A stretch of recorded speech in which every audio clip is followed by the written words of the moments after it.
House of Lords Select Committee on the Constitution, we are taking evidence on the UK Internal Market Bill.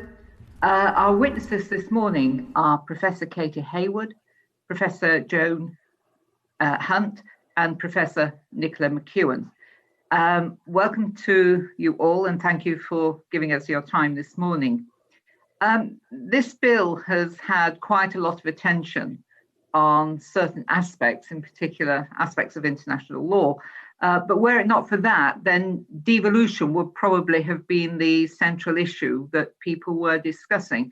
So can we start by asking your general view on how this bill affects devolved legislative and executive competence, and indeed the functions of the devolved administration? We can come on to some of the detail, but if you would like to give an overview, I think that would be a helpful start. Professor Hunt, I can see you nodding. Okay, thank you very much, Chair, and thank you for the invitation to give evidence this morning. As you indicate, the devolution aspects have been somewhat sidelined in the furore around the bill so far. In terms of what the bill does in relation to devolved competence, there are some, on the face of the bill, some explicit changes to devolved competence. It designates state aid as a reserved area of competence. It's currently, there's dispute around that, although there is a Concord Act about cooperation on financial assistance as part of the Memorandum of Understanding on devolution that acknowledges that this is a devolved field. So that aside, this is to clearly reserve that area, and that's done in clause 48. And it adds the internal market legislation, it adds this bill to that list of protected enactments in each of the devolution settlements that will preempt subsequent devolved legislation or executive action that amends, modifies, or seeks to repeal this legislation in any way. So there are sort of clear, on the face of it, restrictions and changes to existing competence. But beyond that, the government, the UK government, maintains that there's no restriction on devolved competence introduced by the bill beyond that, because the governments and legislatures can continue to regulate economic activity for their territories and within their fields of competence. But the effects of this bill are that they prevent the application of those regulations to the products, to service providers and workers from outside that immediate territory. So it has a very real, a very significant impact on what the devolved administrations and legislatures are able to do, and the effects that their policy choices are able to have within that field of devolved competence. And that limitation is expressly acknowledged in the impact assessment that comes alongside the bill, which talks about how the scale of local measures, the public benefit of local measures might not be fully realised, that the societal benefits will be foregone because of the exercise of these new rules. So some quite considerable changes. Thank you. Professor Hayward, do you want to come in next? Yes, so thank you very much. So yeah, I'm speaking particularly about the impact on Northern Ireland, and the explanatory note of the accompanying the internal market bill says very clearly that it will create a new limit on the effect of legislation made in the exercise of devolved legislative or executive competence. And this relates to those powers that will be handed back, in theory, to the devolved administrations. We have a very particular situation in Northern Ireland, given that that we will have to continue to follow EU rules and the acquis in certain areas, obviously relating to the protocol. And this puts Northern Ireland in a very distinct position with regards to the UK internal market, regardless or not of whether it's has an integral place within it, but it is very much in a distinct position. And so this means that market access commitment, particularly with regards to mutual recognition and non-discrimination, doesn't really apply for goods coming into Northern Ireland from GB. And so this means in effect that the devolved competence that Northern Ireland has, it hasn't been that sort of enhancement of the powers of the executive and legislative Northern Ireland is actually quite limited, because we will continue to have to fulfill EU standards, and more to the point that we will not be placing on the market in Northern Ireland goods that do not meet those standards. Okay. We might come back to some of those issues in more detail later. Professor McEwen. Yeah, very little to add. I agree very much with my colleagues. I think we've heard lots about claims and counterclaims around the bill, and a claim that it strengthens devolution, enhances devolved powers, and I find that quite difficult to see in this particular bill.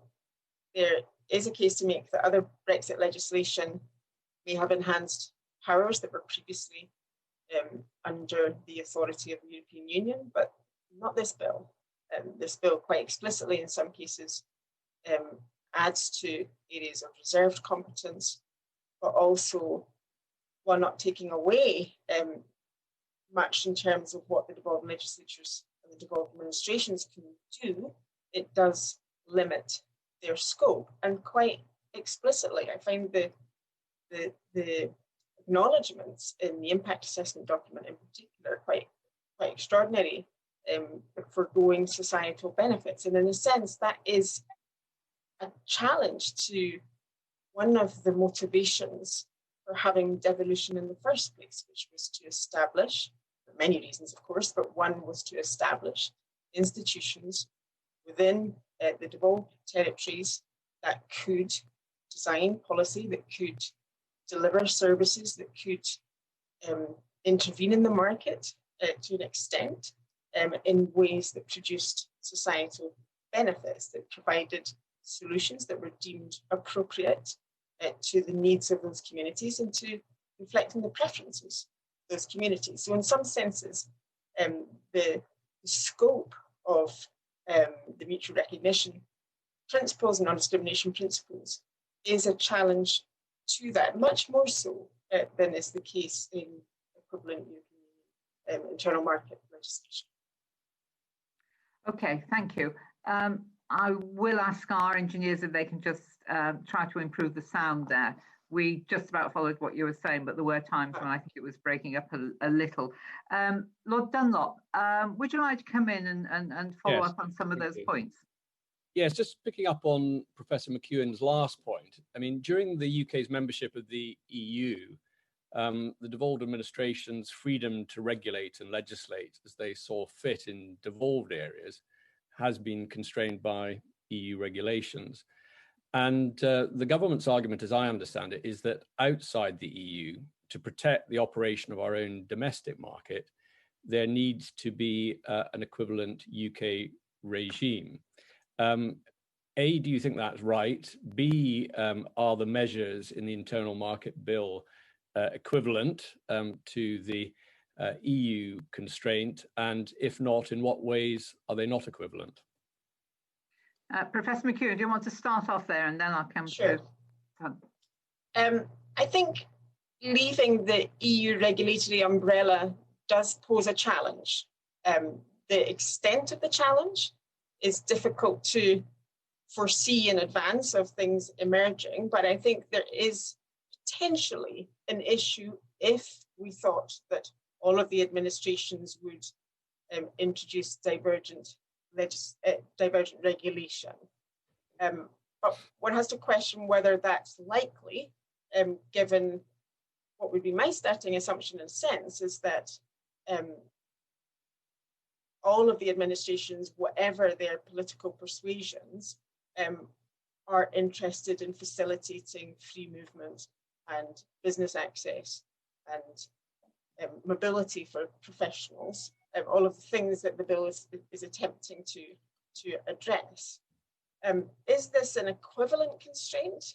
No, I don't think it is, because the array of exemptions permitted within this legislation is much, much narrower than we have seen within EU internal market law. And perhaps Professor Hunt, as the lawyer on the panel, might fill us in a little bit more there. But clearly, some of the principles in EU internal market law around proportionality and subsidiarity are not present within this bill. And some of the exemptions around public policy, environmental, consumer aims and goals, all of these things are not within the array of exemptions permitted within this bill, which is much more narrowly defined. So I don't think it is an equivalent measure, but I do accept that there may be a need for something, although my preference would have been to explore that in the intergovernmental arena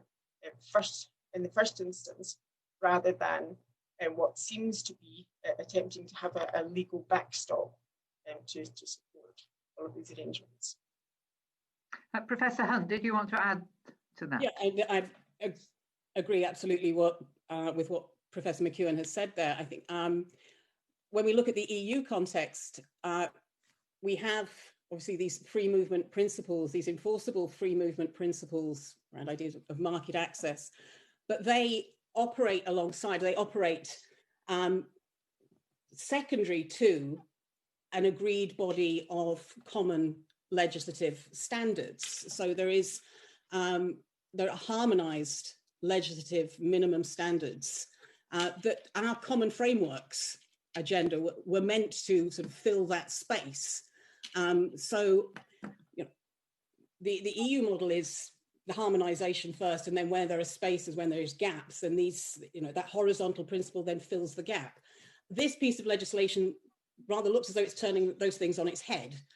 It appears as though we've reached the end of the line on the common frameworks as far as this legislation has it, and this becomes the primary means of achieving the internal market objective within the UK. It's not clear from this what the role, what the place of those common frameworks are. They're not excluded, it appears, from the reach of these principles. It's just there are problems sort of running through that. So the emphasis on this market access principle is so very much greater now within this UK context, and it is, as Nicola has said, it's in a much more sort of robust and absolute form than we find in the EU context. And we have got experience. I mean, I don't think the case has been made out either that we need this piece of legislation at all, because we haven't let the common frameworks have space to see what works there. And if we do need some sort of residual fallback principle, why are we not taking more from what we already experience, what our courts are already used to giving effect to in relation to EU free movement principles?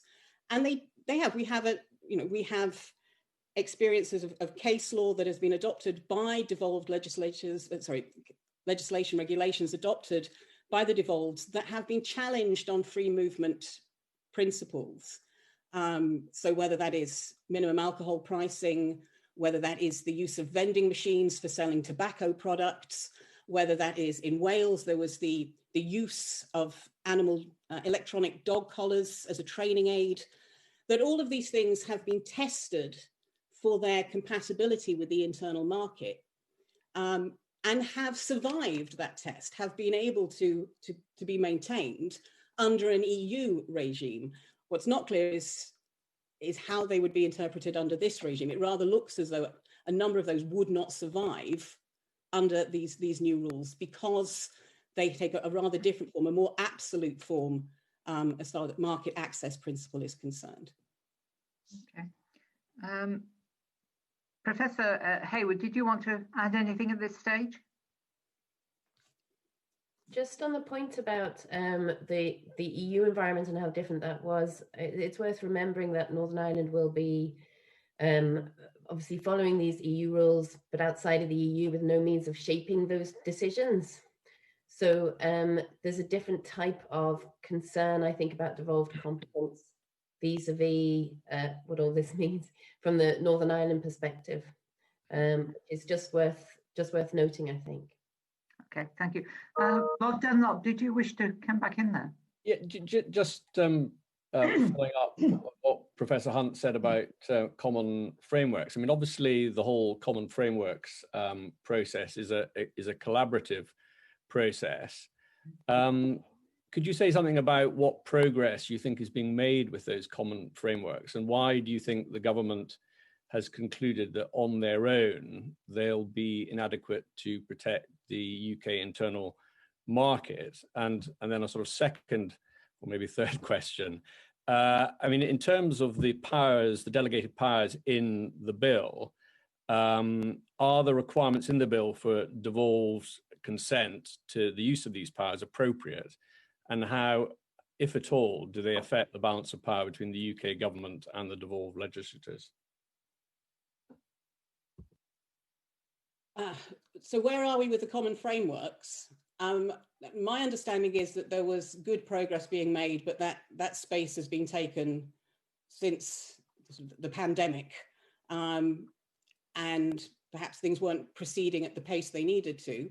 With the end of the transition period looming, the concern that might open up the opportunity of divergence has obviously sort of pushed the government into introducing this piece of legislation now in this way, in a hasty way.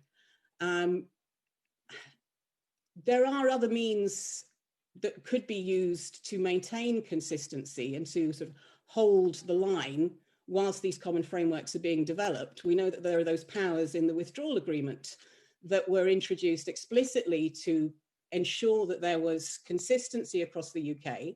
There was a political agreement on the part of the UK Parliament legislating for England not to legislate contrary to what was already there in EU law. There was a commitment on the face of the legislation that Wales at least gave its legislative consent to under that agreement, that if those regulations, that regulatory power is used under the withdrawal agreement to freeze existing EU law, that would then be used to sort of to hold the line until the common framework was agreed.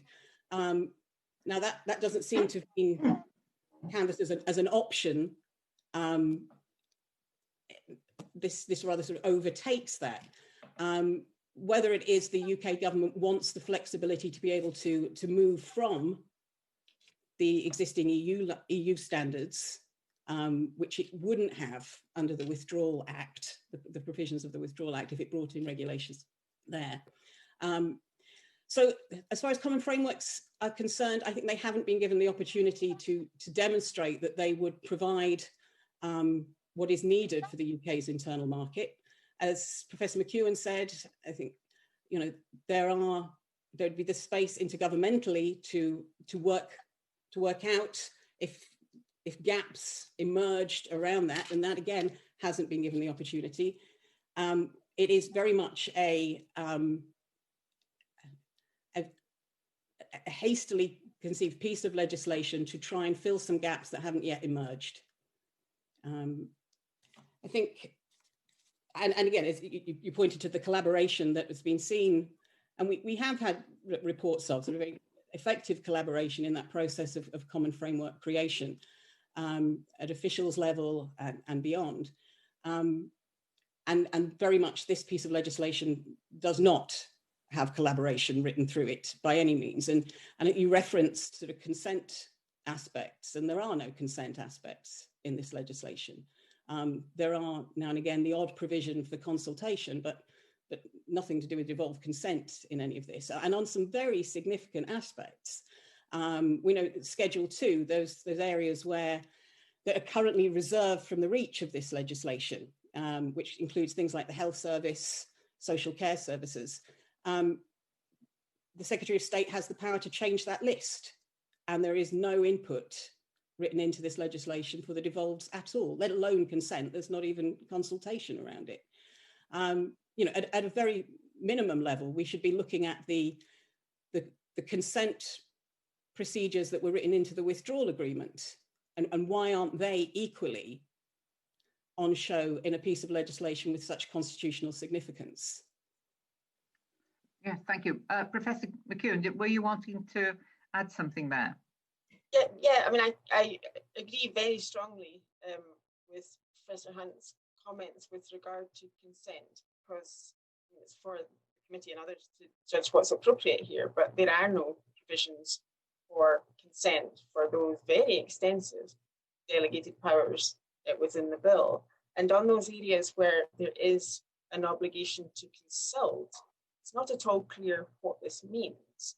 So there are references to the need to consult before making regulations.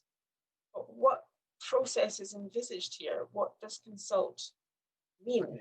Does it mean a meeting? Does it mean legislative scrutiny? Does it provide a time frame that would allow for that? Or is it, as was the case with this bill, I understand, sharing the content of the legislation the day before its publication? And having some sort of robust procedure in there would seem to me to be at the very minimum something that would be advisable. But it's not just about consulting with ministers here. I think there are important scrutiny issues for your own parliament, but also the devolved legislatures to be brought into the picture when it comes to the potential to change aspects of this legislation in very significant ways that could have a significant impact on devolved competence. Thank you. Lord Beith, you want to extend that slightly? Yes, it seems to be the common thread in your analysis that the United Kingdom government gets a good deal of power in the structures proposed by this bill relative to devolved legislatures. And I'm rather intrigued as to how you think that power is exercised. To what purpose would it be exercised? Would it be exercised to act as a referee when there were disputes that needed to be resolved between the devolved legislatures and England? Or would it be to advance English interests when either on grounds of economic effects of some proposal of one of the devolved governments, or because there was a political difference about whether something was desirable or not, and that would cut straight across the devolution settlement? Do you anticipate that the UK government's powers are to be used for the pursuit of the interests of England, or in more of a referee role? May I come in? I don't think it's either of those. I think in perhaps the most explicit area is in the spending power that the legislation provides to the UK government to spend in areas of devolved competence. And we don't know very much about that. There's not very much detail about that in the legislation or in the surrounding documents. But there are references in the explanatory notes, for example, that this is in part about levelling up for the whole of the UK, investing in things that would represent UK values. So I think this is in part a reflection of the UK government to move away from what it might have been labelled as a devolve and forget policy to a devolve and intervene policy. And it's not at all clear the extent to which that would be in partnership with the devolved administrations, or whether it would be bypassing the devolved administrations to reinforce the role, the status of the UK government in these territories in a bid to strengthen union, one assumes. On the market access principles, I'm not sure that there is a deliberate intent to advance English interests here, but the sheer size of England within the UK, the sheer size of the English market, it could have the consequences of having an inherent advantage for English-based producers, but I'm not sure that's the motivation behind it. I think it's just a consequence of one of the consequences of the asymmetry in the United Kingdom. And there aren't, it seems to me, protections built into the legislation to to adapt to that or to modify that. On dispute resolution, I don't see that would come into it here. There are issues about dispute resolution and intergovernmental relations, and my understanding is that there has been progress made on those sorts of issues, but I don't see that would come into this legislation and the UK government having a role as a referee here because of the way it's intended to be implemented, and in a way it removes the UK government from the process because there's a lot of authority, in a sense, put on businesses and officials to simply disapply regulations that would be seen to be in contravention of market access principles. Okay, can the other witnesses indicate if they wish to come in following anyone who's answered the question? Professor Hunt, you wanted to say something there? Simply to say, intentionally or otherwise, this does clearly have the effect of re-centralising quite considerable. It provides very little in way of counters to a re-centralisation, should that be what's desired. What it does, of course, do is allow the UK to enter into international agreements and make commitments on very sort of regulatory standards that it can guarantee would be able to be then moved around the UK, that they wouldn't be blocked from any part of the UK necessarily. So, I mean, that's something to do with the timing of this piece of legislation now. Nicola has alluded to dispute resolution, and I think there's very little that we know from this about how disputes are meant to be resolved, whether it's going to be intergovernmentally, whether there's going to be a role for the courts. There's clearly, these are referred to as having direct legal effect, the market access principles, in the discrimination principles. The impact assessment makes reference to businesses using these before courts. It's unclear who the final referee will be when they're making these assessments. And I think there's so much that's unknown around this legislation that makes it a very problematic bill. Lord Wallace, I'm going to call you next, and then Lord Howes, and then Lord Dunlop. Thank you very much. The government says that the aim of this bill is to support frictionless trade among all parts of the United Kingdom. Can I ask the witnesses whether, and if so, to what extent, you think the bill achieves that aim? And almost as a supplementary to that, if we didn't have this bill at all, how do you think that the present architecture of the devolution, what would happen to trade? Would it be frictionless? Even if we didn't have this bill at all, what do you think would happen in terms of trade among all parts of the United Kingdom? Who wants to go first? Yes, Professor Hayward, I think you got in first there. Yes, so no, the bill does not achieve frictionless trade, and I'm going to repeat myself a lot here. That's because of the Northern Ireland Protocol. So it's impossible for any domestic legislation to be allowing for frictionless trade within the UK as a whole, because of what the protocol means, which is essentially to say that because Northern Ireland will be following EU rules, there will be restrictions on goods coming into Northern Ireland from GB. Now, whether the extent of those frictions, of course, depends on the future UK-EU relationship and the way the protocol is implemented. And it also depends on the future deals that the UK has. Primarily, the question here is about the lowering of standards. And I think this is a great concern, is that there's no minimum standards. So basically, that race to the bottom that the devolveds are very concerned about, it's not going to be possible in Northern Ireland because we'll be maintaining certain standards. But that's not to say that can't happen, and the bill doesn't prevent that. And as a result of that, if we have a lowering of standards, even just in England, then there will be increased friction on trade between GB and NI.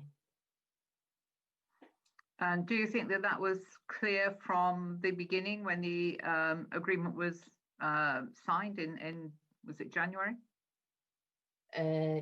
Yes, absolutely. It was, because it was quite clear that in order to avoid the hard Irish land border, that you'd have the potential of, those controls are then moved to the Irish Sea. Now, the extent of that friction, as I say, really depends on the closeness or otherwise between the UK and the EU and the divergence that happens between the UK and the EU.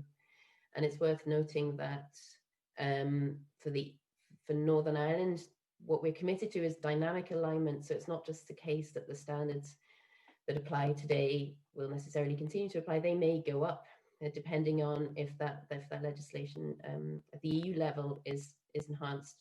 And again, we won't have any say over that. So the possibility of divergence can go in two ways. It can be a lowering of standards anywhere in GB, and it can, as may be attached to a UK free trade agreement, but it can also be an increasing of standards that Northern Ireland has to follow. Anyone else wish to comment on that? No. Okay, in that case, Lord Howes. Sorry, Professor Hunt, you would like to come in. And Professor McEwen as well indicated. Right, okay, I can't, sorry, somehow I couldn't see you. Right, Professor Hunt then. In terms of whether it achieves frictionless trade, the starting point, I think, might be to ask, why have we decided that this is a value above all others that we want to pursue? It completely frictionless trade sort of negates that devolution of power. I mean, it in itself suggests that there will be things done differently, and those things will carry costs, but that's because they reflect the particular values that locally those legislatures that support. So the idea of frictionless hasn't been agreed upon sort of across the UK by the legislatures of the UK, that this is something that needs to be pursued above all other things. And I think the legislation generally, as we come back to, there are a number of hypothetical cases that are identified that are seen as being, these will cause frictions, these would cause problems. But the examples that were given are examples where we're supposed to have common frameworks. So they talk about labeling, pesticides, animal foods, and they're identified as these are problems, these will cause frictions if there's divergence. But there's supposed to be the space for common frameworks coming through there. So again, we come back to, from the start, is this legislation, is it necessary? Is it appropriate? Yeah. So, okay. Professor McEwen. Yes, I agree with all of that, but just to add as well, even in the case of Scotland and Wales, it doesn't achieve frictionless trade because it's forward-looking. So it accepts any frictions that are there within existing regulatory divergence, and this is only about what might happen in the future. And it's not clear to me why existing frictions seem to be okay and not problematic for mobility and so on, but some hypothetical differences in the future would be more problematic, sufficient to merit something quite significant here. One of the consequences of that is that it discourages innovation. So if it may be that on policy grounds, it seems appropriate to revisit a regulation, to refresh it, to change it, to adapt in light of experience and learning, if doing so brings the legislation within the scope of the internal market constraints, then the devolved legislatures may be reluctant to do so, and that doesn't seem to be advantageous on policy grounds. Lord Wallace also asked about the architecture, and it's clear, and many of us have been saying for a very long time, that the existing machinery of intergovernmental relations is simply not fit for purpose. But there has been progress in the discussions behind the scenes on how to resolve this. It's taken a very long time, as your members will be well aware of. But my understanding is that there has been some progress. But the introduction of this legislation is now going to make it very difficult to get the compromises that would be needed to finalise that process. So we are moving rapidly towards the end of transition without the appropriate machinery in place to support the kind of coordination that will be necessary, and more so than ever before in devolution because of Brexit. Thank you. Lord Howell, you wanted to follow up on some of this. You're muted at the moment. Thank you, Chair. Yes, it seems to me all three of our witnesses are telling us extremely clearly that this is really a centralised union legislation in a union which is no longer centralised. That is the point. I can't see really any comparison with the larger EU single market, which began from completely different origins and obviously is underpinned by a completely different philosophy to the attempt to maintain the UK internal market. So if it's going to work at all, it does depend, although I can't compare it with federations, dangerous word, and it's obviously hugely lopsided, as Professor McEwen's pointed out. If it's going to work at all, it can only work with the devolved bits, nations, being totally in support of the union. And in the case of Wales, I think that's so. In the case of Northern Ireland, present, although it's controversial, very much so. But in this case of Scotland, not so. So I get, particularly, Professor McEwen has just emphasised that the pattern of trade anyway is changing in a revolutionary way, and vast shift towards knowledge projects, digital fabrication, all sorts of other things which change old pictures of goods travelling across borders. In that situation, one has to ask, isn't this bill absolutely fundamentally flawed? If Scotland is not in the mood to be a strong supporter of the union, which at present it certainly isn't, and looks as though it's going to become even less so. Professor McEwen, would you like to comment on that? Yes, I think I would caution against making an assumption that there is a consensus position within Scotland on those issues, you're obliged to say.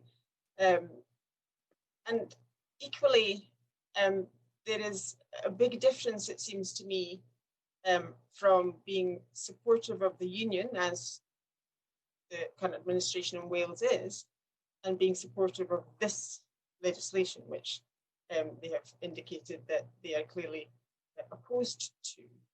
There was some interesting descriptions of the state of the United Kingdom within the white paper in particular, and some of the surrounding documentation where the United Kingdom was described as a unitary state. That surprised many of us who have been observing the changes to the United Kingdom in the last few decades. That's quite a different conception of the United Kingdom constitutionally from the one that embraces, in a way, its multi-level nature. We're not a federation, of course, but nevertheless, multi-level government created by devolution has changed the United Kingdom. And in a way that seems to be lost, I think, in this legislation. But on the broader point about would you need to support the union in order to support an internal market? And I'm not sure that I think that is the case, actually. If you look back to the Scottish Government's white paper on independence ahead of the 2014 referendum, it was implicitly supportive of free trade across the Anglo-Scottish border. And there would clearly be an incentive to still have some sort of arrangements that permitted access for businesses, for professionals under any constitutional scenario that we lived with in these islands. So there was, it seems to me, a way to do this and to meet these challenges that that could have depoliticized it, that could have taken some of the heat out of it. And I'm afraid to say that this legislation is clearly not that. Yeah. Thank you. Lord Dunlop, you wanted to... yes, just very briefly, can I come back to the specific point about spending powers, which Professor McEwen has already mentioned? In the white paper that preceded this bill, the government talked about additional spending powers necessary to support the internal market. The powers in the bill to spend directly in devolved areas, on the face of it, appear to go much wider. So my question is, in reality, do you think the UK government will be able effectively to exercise the power to spend directly in devolved areas without close collaboration with the devolved administrations? Does it have the necessary on-the-ground delivery mechanisms to achieve that? I think that's a really interesting question, and I suppose it would depend on the particular projects they had in mind. Clearly, if we're talking about big infrastructure projects, then that would suggest that there would be a need for cooperation with planning authorities, with the devolved administrations, for other areas of policy that would be involved beyond simply spending money.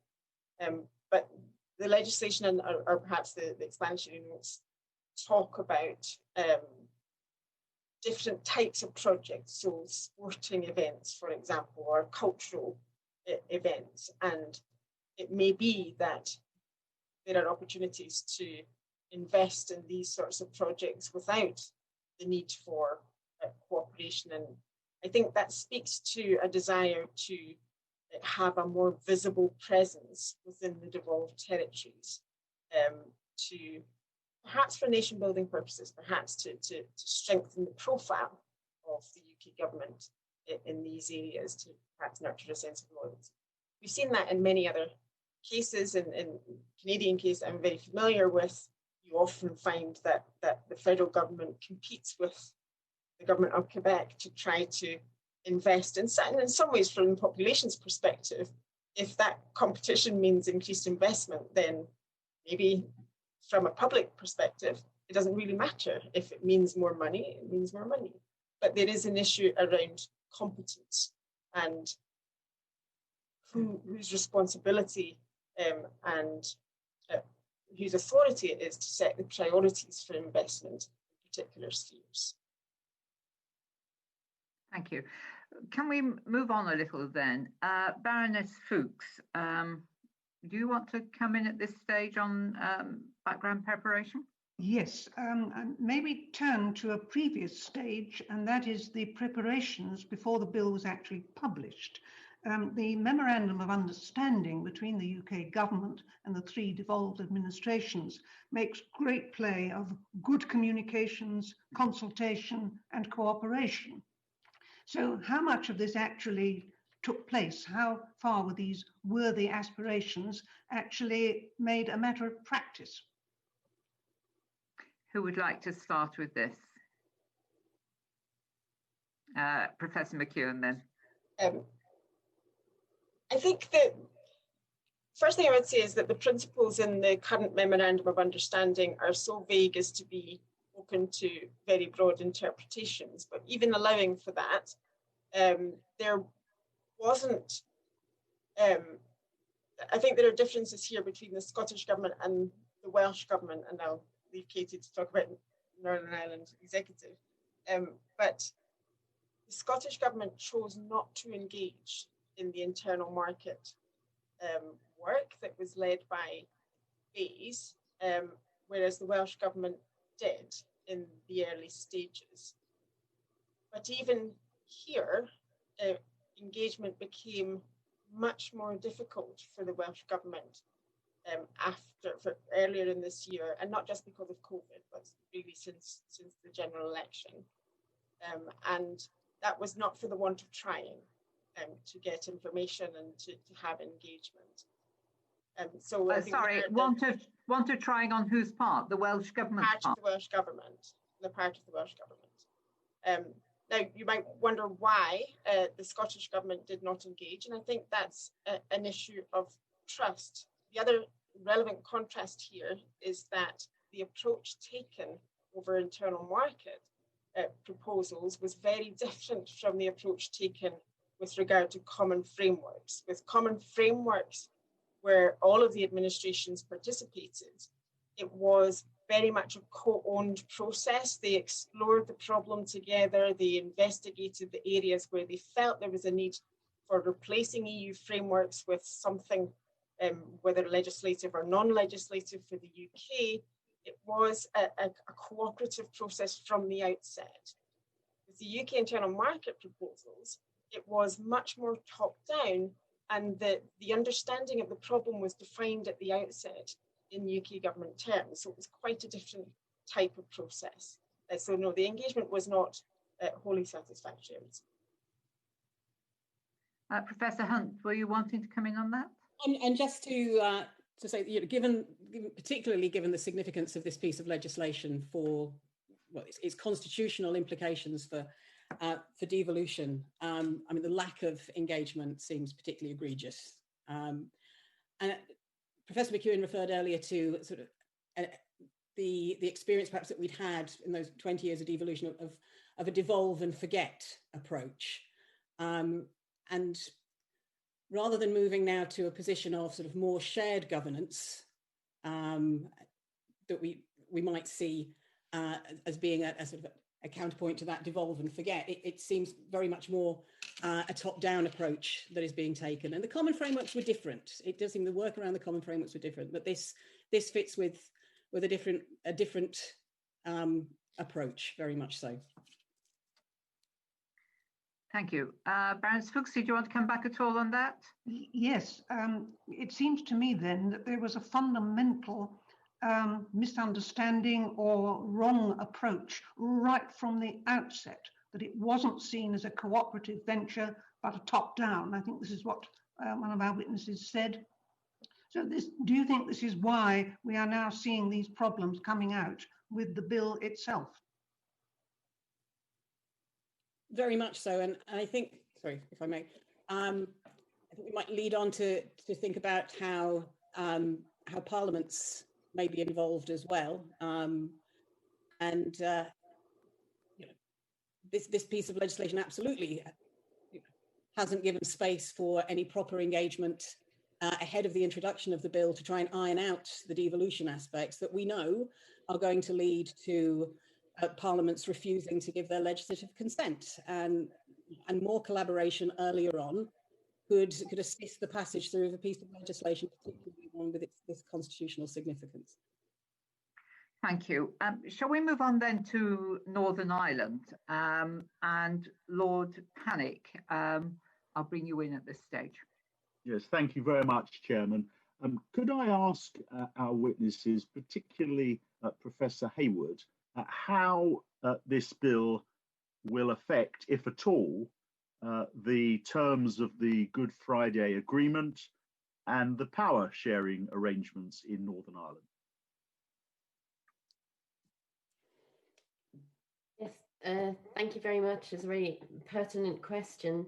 If I might just mention something in follow-up to the previous question first, and it's a good indicator of the situation in which we find ourselves here, and that is the fact that in the discussion about the creation of the common frameworks, Northern Ireland's input to that has been until recently fairly limited, given that the representation was from civil servants, so feeding in information rather than the negotiation.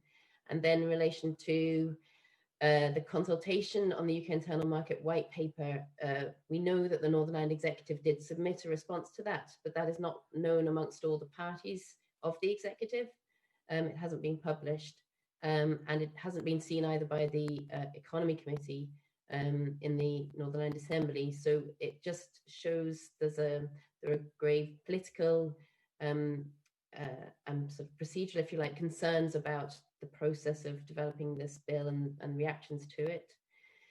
So in relation to the Good Friday Belfast Agreement, there are several points. I think the first one is about the fact that obviously this affects devolved competence and the status of devolution, and we've heard a lot of concerns expressed within between Northern Ireland parties about the fact that devolution is undermined by this, and fundamental to the whole Good Friday Belfast Agreement is Strand 1, of course, which centres on devolution functioning properly in Northern Ireland, with the knock-on effects for the other strands.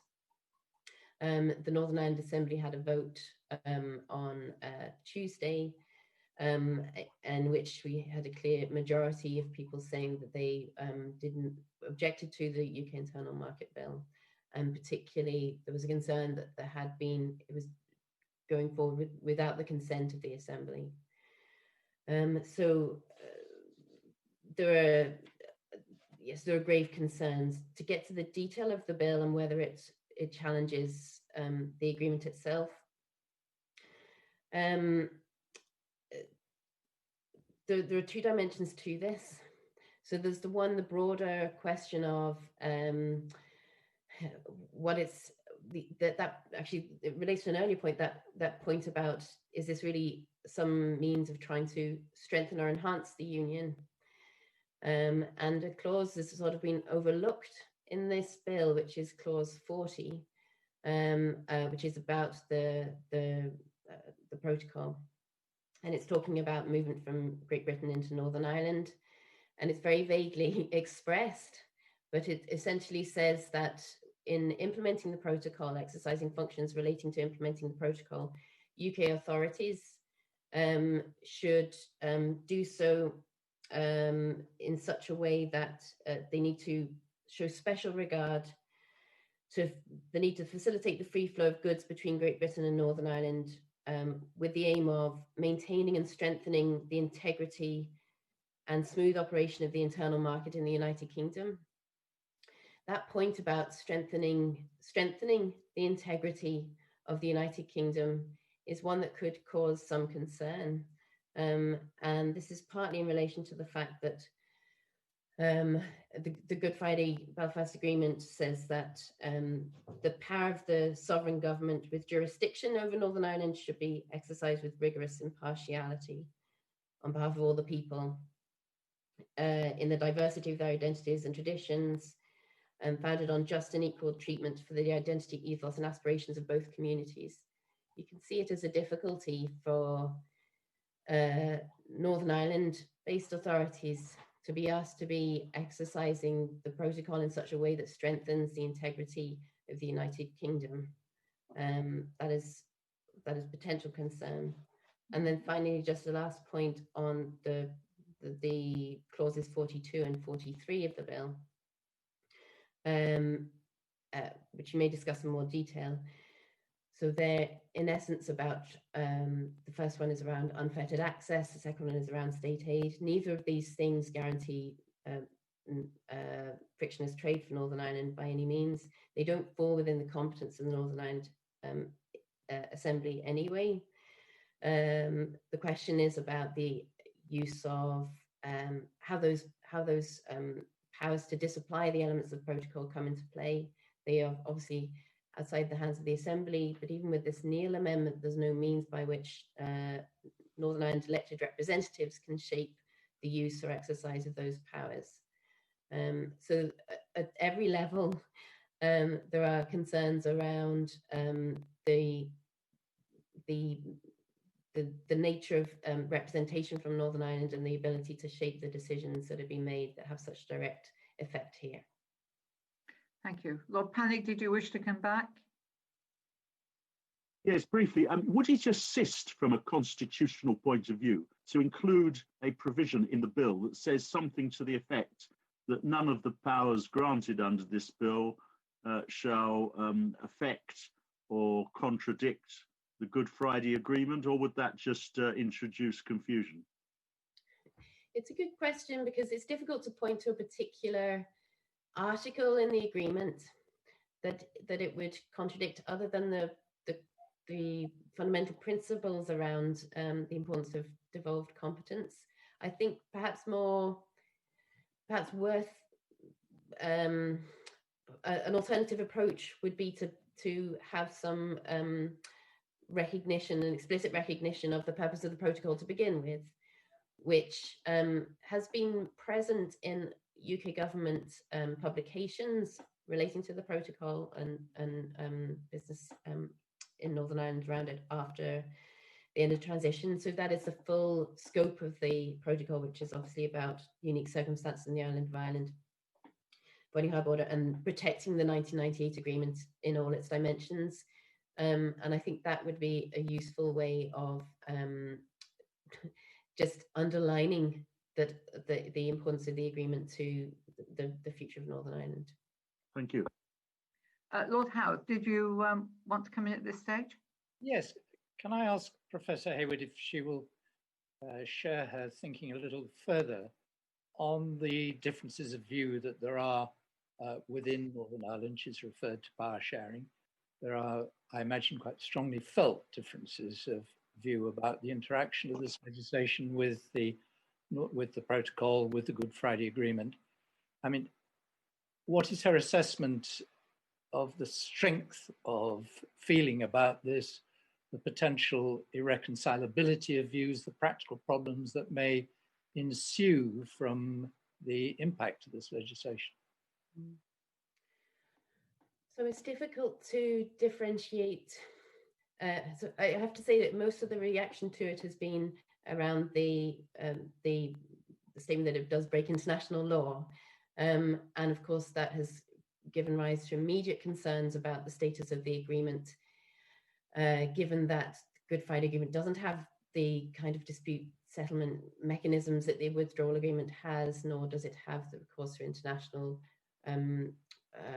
court, such as the withdrawal agreement has. So there's a sudden sense of the vulnerability, I think, of the Good Friday Agreement, and this has given rise to many expressions of concern, not just from political representatives, but also from civic groups and leaders. And we've had an open letter published recently from human rights and equality organisations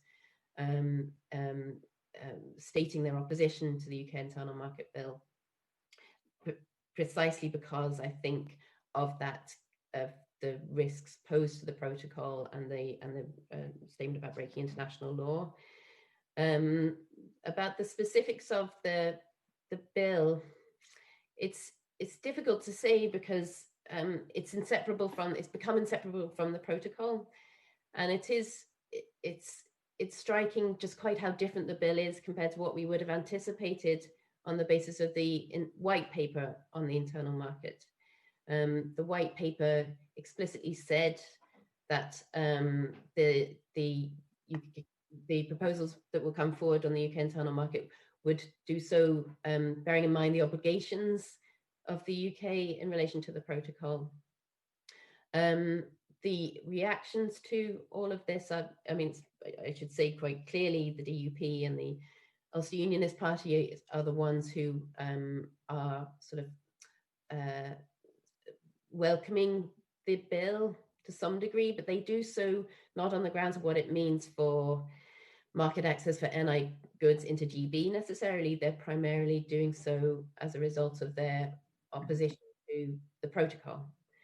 And they do see it as being, the powers contained in this bill or given to ministers for the Crown. They see that as a means of basically exerting some leverage over the EU in the current negotiations.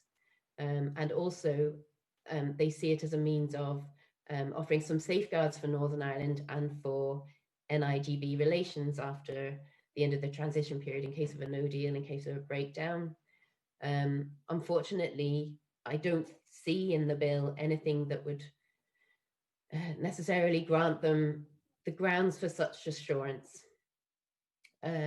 Because, as I say, those two clauses are very particular, and in and of themselves, they don't go as far as maybe some people would like when it comes to securing frictionless trade across the UK, including Northern Ireland. Thank you. Lord Howe would like to come back in on this. Lord Howe, you're muted. Thank you. Just a short additional thought.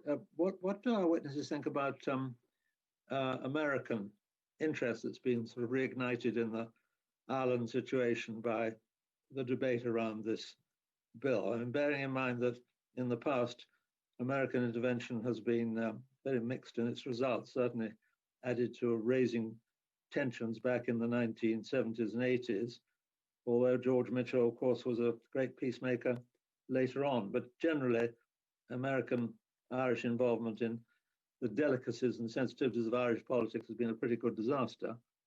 Doesn't it worry you that somehow this debate is inflaming American interest again? I'm not sure whether that's more a question for politicians, but if people want to comment, for Professor Hayward, I'm not sure. Yes, so it is remarkable quite how outspoken American leaders have been in relation to this. And I thought the statement from Mick Mulvaney, who's a special envoy to Northern Ireland, was quite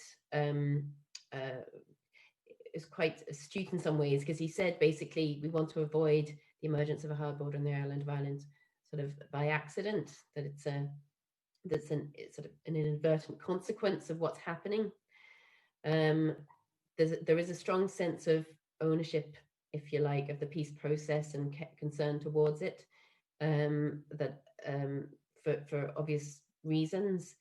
And I think there are two dimensions here, that sense of how the UK is approaching all of this in such a way that might stir up tensions and destabilize the peace process, particularly anxieties amongst the nationalist community, but also that sense of the reliability, of course, of the UK as a potential partner in an FTA. Those two things can't be separated. Thank you. Right, shall we move back to sort of more general things about all the devolved legislatures?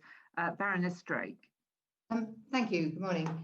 We've been just addressing the impact of the bill on the integrity of the existing devolution arrangements, and Lord Pannick posed a specific question of an amendment in relation to Northern Ireland Protocol. But if I could ask a more general question, what amendments to the UK Internal Market Bill, in your view, collective views, are necessary to protect the integrity of the existing devolution arrangements in the UK? Professor Hunt? Okay, thank you. I think we'd go back to the original point that we're not yet convinced that this piece of legislation is necessary. But if we take that the position that we're working with this piece of legislation, I think it needs to make clear the relationship between this bill and the common frameworks. I think if we are going to have a free movement principle, we need to make clear the case why we're moving from the status quo of the EU principle that we have operating across the UK at the moment. But that free movement principle, as we know, it has far greater grounds for justification. It has concerns for subsidiarity and recognition of local choices built into that assessment of the proportionality and the appropriateness of a measure. And I think we want to see those things replicated in any UK free movement principle. I think we need to know more about how disputes are going to be resolved and the role of governments or any other sort of referee body in that process. And I think we need to shore up the gaps that are there, the very obvious gaps there that are around consultation and consent. And I think at a minimum, our starting point needs to go to what has been achieved in the past in pieces of legislation like the EU Withdrawal Act and the consent requirements that are written in there, that we need to see something equivalent to that, rather than where this piece of legislation starts from, which is sort of far back from there. So there are some obvious things that I think could be written in to improve it. Professor McEwen, do you want to add to that? I would echo a lot of it. I mean, I agree very much with all of the points that Professor Hunt made. It's not at all clear to me why there is a need for a greater set of constraints in the UK internal market than those provided for in the EU internal market. I haven't seen a case made for that. And it seems particularly odd when we're starting from a completely different place. The government's documents indicate that the UK is already a very integrated market. It makes an interesting comparison with Germany, as you know, much more loosely integrated than is the UK. So, whereas the EU internal market is trying to facilitate integration, the starting point here is completely different. It's trying to avoid anything that would move in the other direction, and it's not at all clear to me why that needs more extensive constraints than in the EU case. I agree with that as in terms of consultation and consent, at the very minimum, we might expect something similar to the consent arrangements in the Section 12 regulations of the EU Withdrawal Act. But bear in mind that those were very controversial, particularly in Scotland, where they were not seen as giving sufficient guarantees to enable the devolved legislature to grant consent to that bill. And those were time limited for a period of 2 years, the delegated powers, the regulatory powers provided in that bill to introduce regulations subject to the much more elaborate consent decision process. The delegated powers in this particular bill are much more extensive and have no time limits at all, and yet the process seems to be much more minimal in terms of securing or even seeking, in some cases, consent. But I also share Professor Hunt's view that I am not convinced that there is a need for this legislation at all. And so I would much rather see a pause. I'm concerned at the rush to put this into statute, and obviously conditioned by the deadline of the end of transition. But there are some guarantees already around continuity provided by retained EU law, and common frameworks can be given scope to work. Some of those can be given the space to develop more fully because of retained EU law. Some of them can't. Some of them are day one issues, emissions trading, for example. But the governments are alert to that, and they have been prioritising those more urgent areas. So I'm not saying there isn't a need for some legal backstop, but the case for it has not been made yet, in my views. I'd much rather see other things being given an opportunity to work. Thank you. Baroness Drake, did you wish to come back? Just on Professor McEwen, just on one point, if there was a pause on the bill, do you think, I mean, referring to the sense of trust in Scotland, do you think you could quite quickly get to an effective system, post the withdrawal or post December 31st? Do you think there is an interim alternative that could operate, given the sense of the relationships at the moment?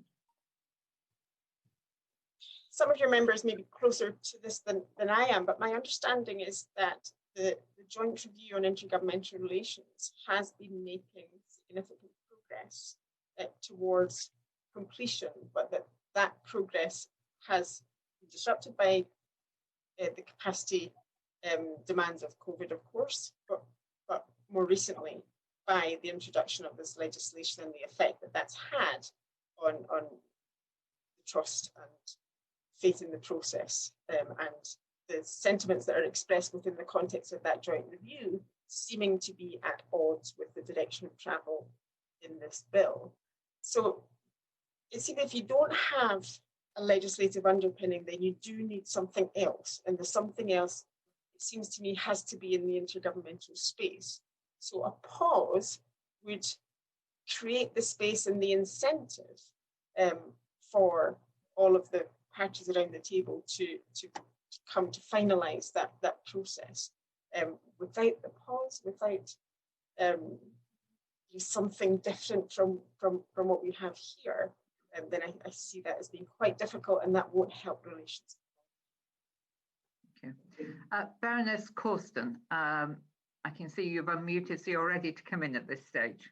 Yes, I am indeed. Thank you. What additional steps or safeguards ought to be prioritised to protect the integrity of the existing devolution arrangements, specifically in the context of the UK's departure from the European Union? Who would like to start with that one? Professor Hunt? Okay. I think, as Professor McEwen has referred to in the previous question, the work around intergovernmental relations needs to be prioritised, and the critical significance of that can't be underplayed. As well as that, there's also a need for greater space for interparliamentary relations and work about how the parliaments can together work to scrutinise the intergovernmental work, but also it becomes even more pertinent if you're going to be in a position where legislation is being made in other parts of the UK that local parliament has no control over. So the opportunities for sort of engagement between the parliaments, I think, becomes very important. I think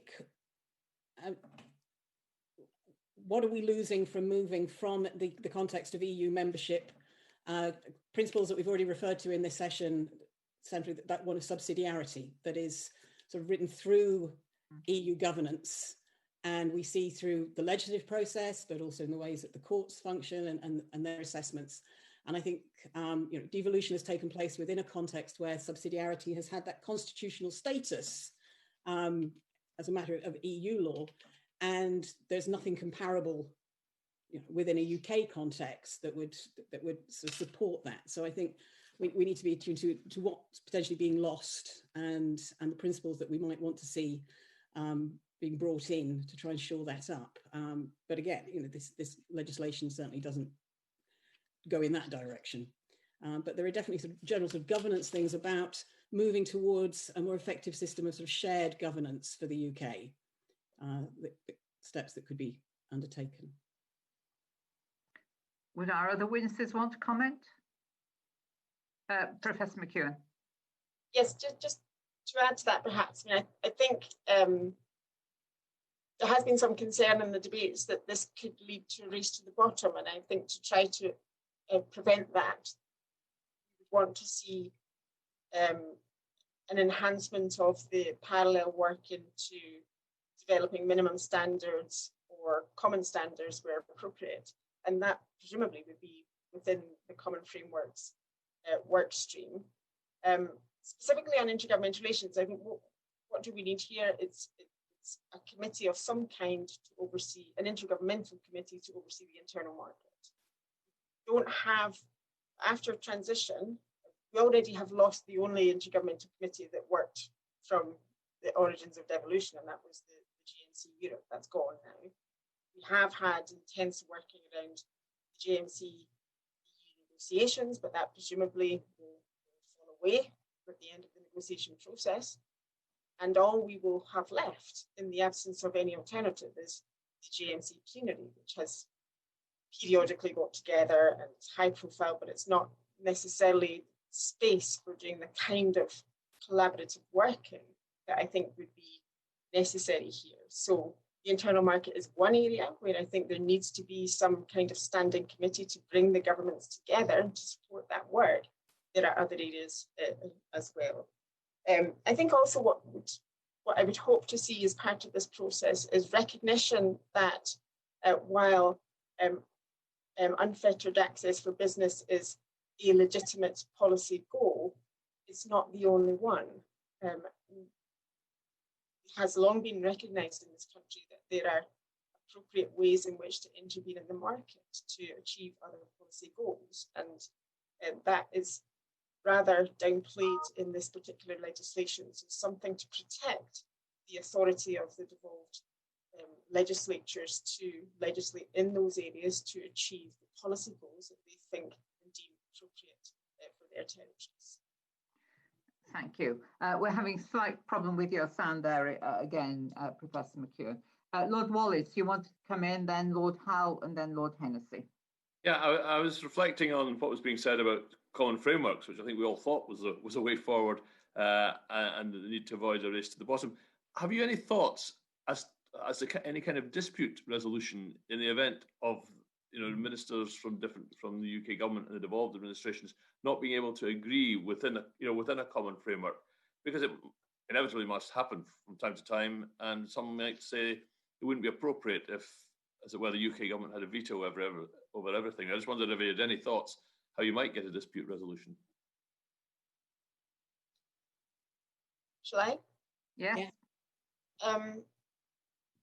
Yes. I mean, I think that there is a role for an impartial mediator. It's not altogether clear to me that the role envisaged for the CMA in this legislation would be able to provide that in the same way, but some sort of analytical function that could evaluate the claims and counterclaims and weigh up the evidence, not to decide.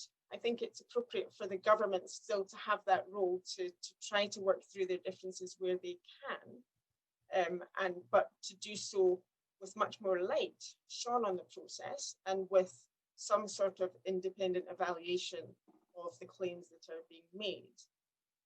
But ultimately, I do think it is for the governments to decide and to live with the consequences of a failure to agree. And I think that links to one of the other issues that we've had with intergovernmental relations, which is the lack of parliamentary scrutiny and oversight of that process. So I think that would have to go hand in hand with additional reforms to ensure accountability.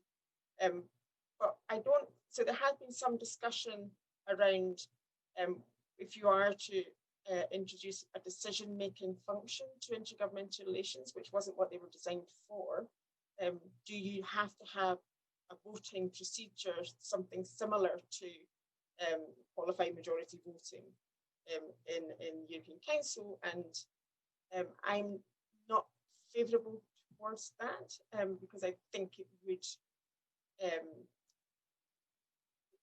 lead to a further diminution of trust if a government was seen to be compelled to do something and adopt something against the will of its parliament.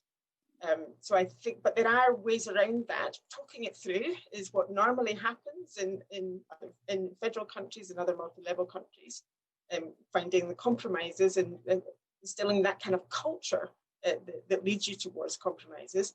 But other ways to do it are to allow for a looser arrangement, allow for one territory to do something that is a bit different, that links to what the others are doing, but has a kind of opt-out built into it. There are ways around it. I don't think it's impossible, but it certainly would be challenging. Thank you. Lord Howe. Yes, thank you. Do our witnesses think that this bill was really conceived in the belief that it's necessary for the UK as a whole to negotiate, as a whole, not just in Brexit, but in all the other free trade area agreements, which we've hoped for or are currently negotiating? And the second question, which sounds different, but it's related, does this bill, in the opinion of our witnesses, raise again the totally unresolved and long-standing West Lothian question?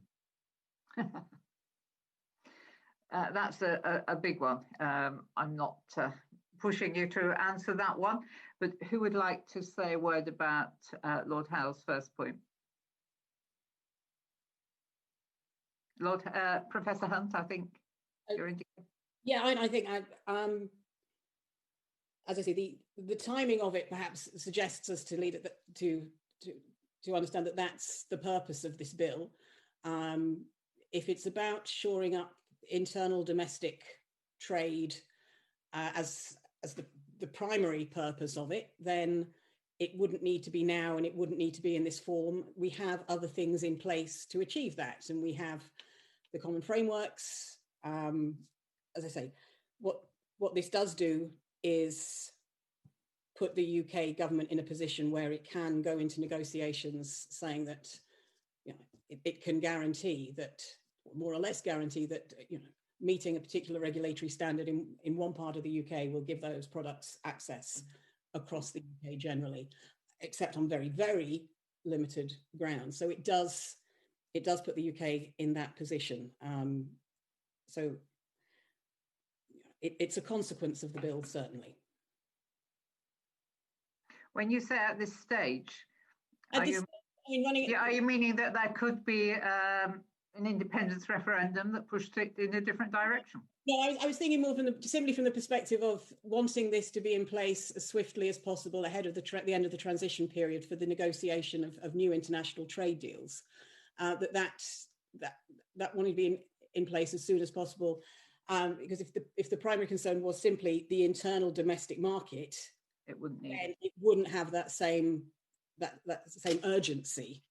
And as I say, there are other processes that have been underway that would meet that internal domestic market aim and would also have consequences internationally. But so it seems to be that may be a reading that seems credible. Right.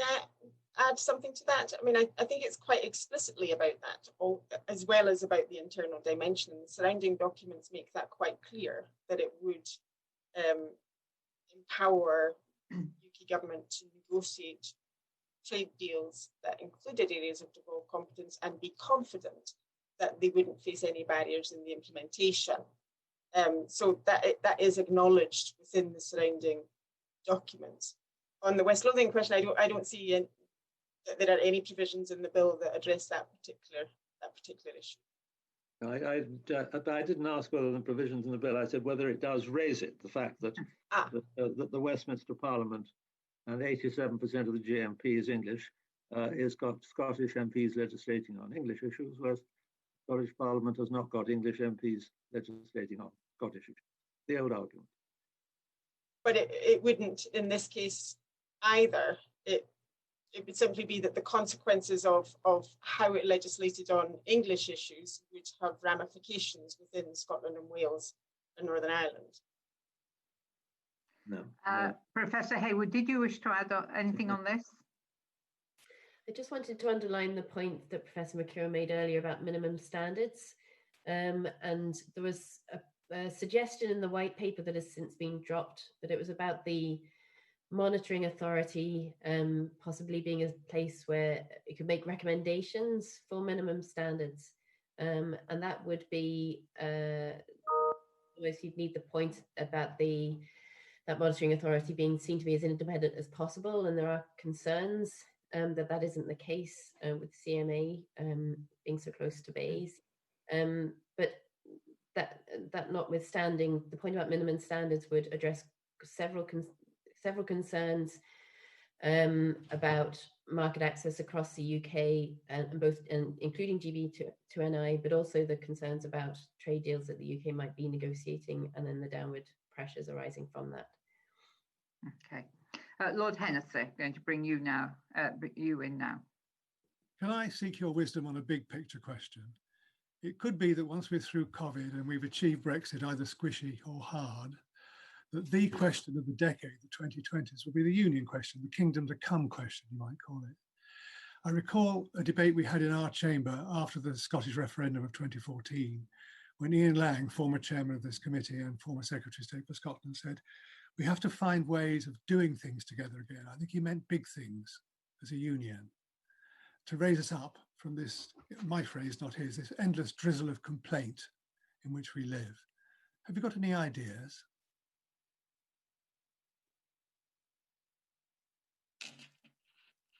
Big question. Who would like to go first? Professor Hunt.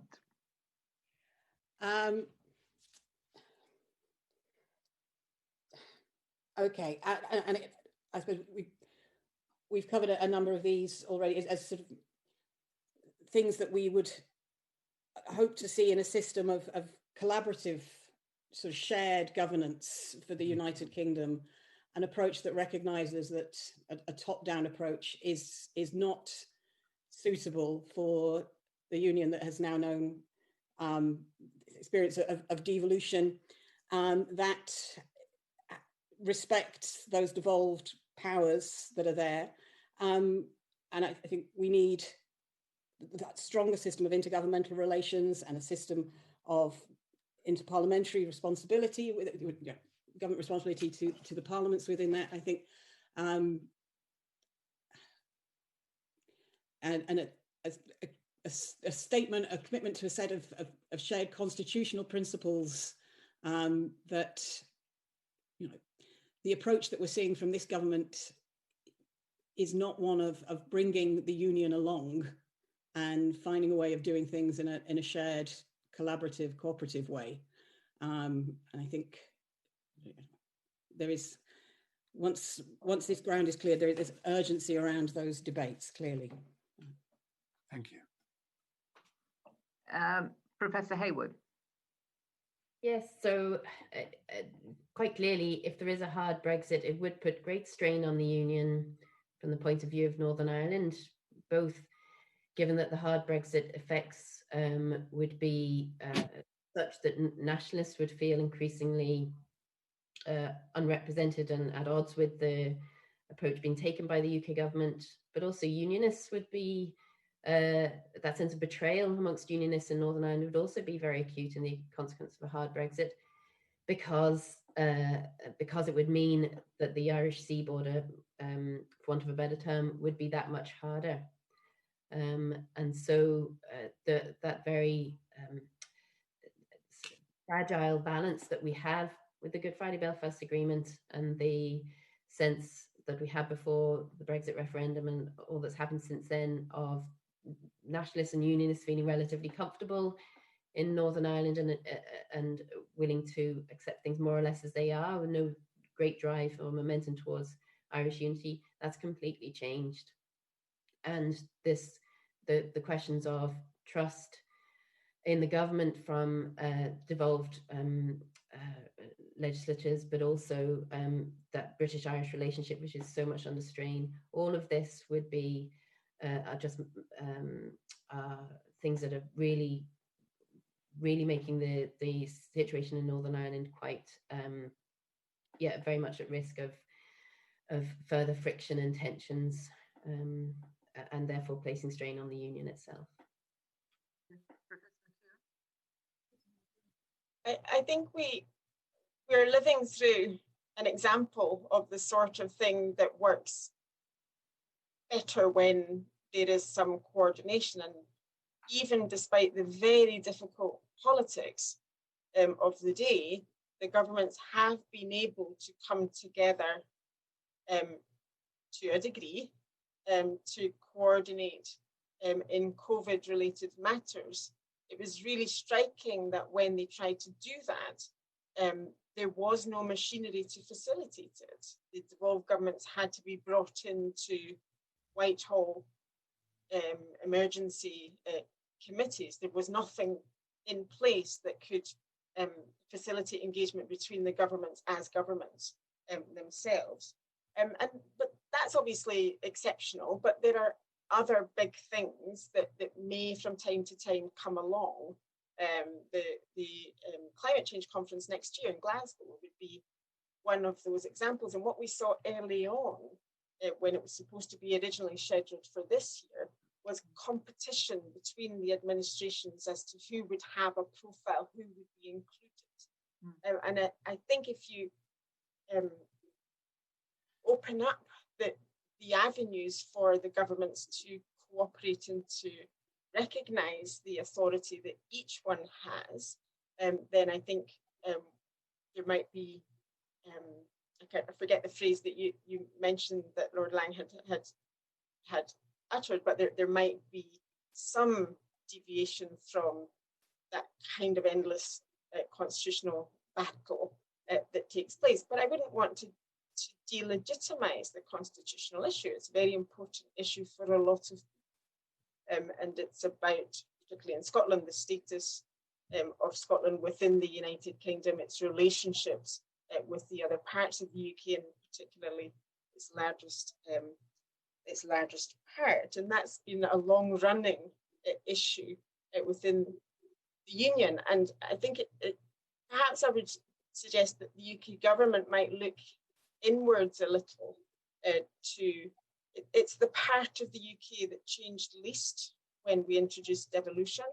And yet devolution changed the UK fundamentally, in my view, but the machinery at the centre didn't really adapt to that changed reality. And sometimes there seems to be almost a reluctance to accept the consequences of devolution and to reify uniformity over diversity. But diversity has its own value in terms of what we can do separately, sometimes do together, sometimes and learn from the other administrations. That sounds awfully idealistic in these heated political times, but nonetheless, I think there's some merit in sometimes coming together, but recognising the authority of the institutions to do things on their own terms. Thank you. Good point. Lord Chairman. Can you hear me okay? Yes, thank you. Lord Hennessy asked his big picture question. I'd like to ask a small picture question, which is a very specific one about the Seoul Convention. And I wondered what the views of our witnesses are, given that the absence of consent from the devolved legislatures to this bill, and indeed to other Brexit-related measures, do you think that the operation of the Seoul Convention needs to be re-examined? Professor McEwen, I can see you're ready to answer that one. Yes, I remember being before this committee and others at the time that we were debating its inclusion in the devolution legislation of 2016 Act in Scotland. And I had been of the view then that including the clause in that legislation gave at least symbolic significance to the convention that would matter politically. But it doesn't seem to be the case anymore. And I think the convention mattered most when its limits were not tested. And each time it seems to me that consent is withheld and yet legislation passes anyway, then that diminishes the status and the power and the leverage of the convention ever more. And so, yes, I do think there is a need to revisit it. I think there are some things that might help, something like the consent decision process in the EU Withdrawal Act, although that's perhaps some would argue a very peculiar definition of consent, when a consent decision could be taken as being one that is a position that disagrees, that withholds consent is in itself seen as a consent decision under that legislation. But at least there's a process that is spelt out there. I think there is a role for government to be more transparent about the engagement that takes place alongside seeking consent from the devolved legislatures, but there's also a role for Parliament. It's ultimately for Westminster Parliament to determine whether or not the withholding of consent should lead to changes in the legislation. So perhaps there's something that Parliament itself can do in exploring some of the ways that it might be reformed. I should refer to an Institute for Government report that is published today or yesterday that Akash Pound and his colleagues have published, which is specifically on this topic and comes up with a number of practical recommendations, most of which I would agree with. So the committee might want to have a look at that. Thank you. Thank you. Well, I think we've had a really interesting discussion. I can see Professor Hunt wants to come in on the Seoul Convention. Tempting, I'm sure. Very quickly on the Seoul Convention, and to follow on from what Nicola's saying there, absolutely a more transparent process, a clearly staged process. We have one at the moment where there's no agreement around the basic terms of the Seoul Convention. We come back to what is not normally. And I think both the Institute for Government paper and also the Welsh Government's paper from last year on reforming our union have suggested that we form a definition of what not normally means, and that will be recognised that there will be situations where it will be appropriate for the UK Parliament to legislate without consent, but that not normally needs to be more clearly defined, and it needs to be generally owned by all parts of the UK to determine what that means. Thank you. Thank you to all of you. It's been a very interesting session, and as I said at the beginning, had it not been for the international law issue, there'd have been a great deal more attention on this particular aspect of the bill. We've looked at various parts of it before, and we'll reach some conclusions before too long. But your evidence has been extremely helpful, so thank you to you all. And we'll close the Zoom meeting, and I'll ask committee members to resume on Teams. But thank you to our witnesses. Thank you. Thank you.